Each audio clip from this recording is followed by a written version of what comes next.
you to kind of work towards yourself, self-improvement, you may want to turn to a good book to help you get started. Zibby Owens is a podcaster and the author of the book On Being Jewish Now. She was with us when we discussed this book just a few weeks ago.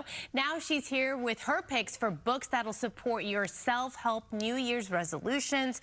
This is good stuff. Zibby, welcome back and Happy New Year. Happy New Year to you. Thanks.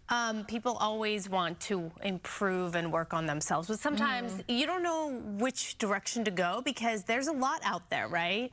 So a lot of these books actually tackle anxiety. I don't know about you. I have a lot of anxiety, and if you don't, the world will create it for you. So a lot of these books are about how to calm down and what you can do to offset that. So the first book is Self-Help by Gabrielle Bernstein. Gabby Bernstein is a #1 New York Times bestselling author, and her book really addresses this internal family systems model that has really benefited her, and she shares it with the rest of us so that we can use all of her tactics to have better lives and understand our emotions better and take specific steps to feel better. Oh, okay. It's always good to have like tangible steps laid out for you in a book, right? We need a roadmap. Yeah, exactly. What's the next one? Oh, the next one we're actually publishing at Zibby Publishing. Oh, nice. Called Happy to Help by Amy Wilson. She hosts What Fresh Hell, the podcast, which if you haven't listened to is hilarious. And actually, when she was on my podcast, formerly called Moms Don't Have Time to Read Books, now called Totally Book with Zibby, we were talking about her last book, and I said, you should write a new book. And this is it. Now, a couple years later, it's about the adventures of a people pleaser, and it's about coming back from always wanting to do everything for everybody else, always saying yes. The cover has all these funny sayings, right? Like, yeah, sure, no problem. I'm on it. I can do it. No, not a big deal. Like, we all say these things all the time. Happy to help. Happy to help. Happy to help. Yeah, what can I do? And this book is really like, well, wait, maybe I shouldn't be always doing this. What about me? And not in a selfish way, but just like, it's okay to put yourself on the list. It reminds me of, you know, people are like, no is a complete sentence. Yes. You can just say no without having to feel like you have to justify why you're saying no. But it's so hard.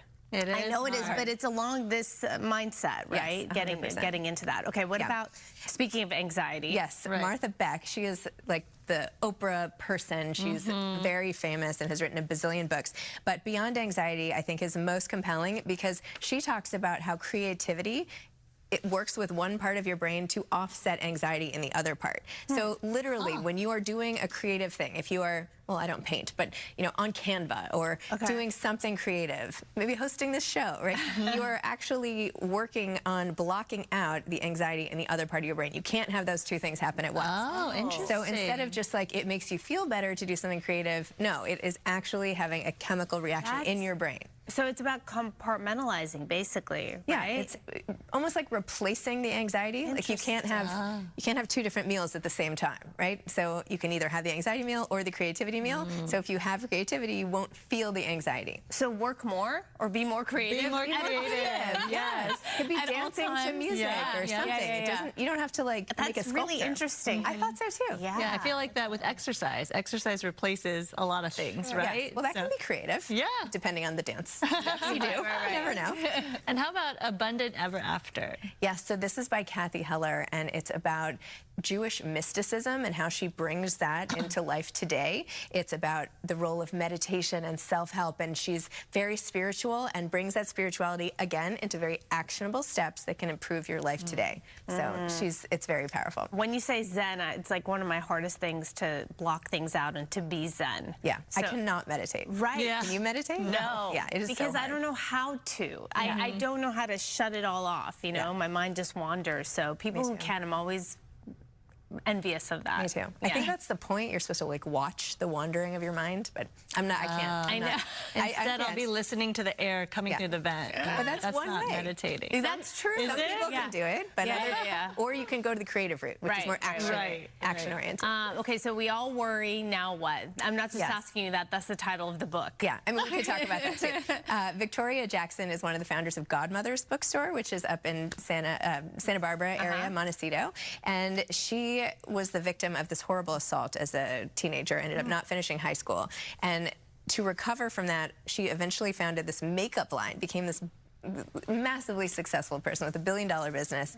And but she had all this crippling anxiety, which she still has as a result of, I mean, she was even worried before the attack happened. She was worried something like that would happen to her. She talks about all of this in the book. And then her daughter gets really sick. I promise it's not depressing. It's very uplifting. Gosh. But because she's worried about so many things, she also has developed a system of dealing with your worry, figuring out specific steps to, like, how do you take a plane when you're so nervous something's going to happen, and all of these things. So it's a more like a take it from me, here are things you can do, and it's worked for me, and maybe it'll work for you. How to manage all those emotions heading into the new year. That's such an interesting book. Yeah. It's a real life story right Real life there. story, yeah. Before you go, though, I do have a question because we were discussing this last week.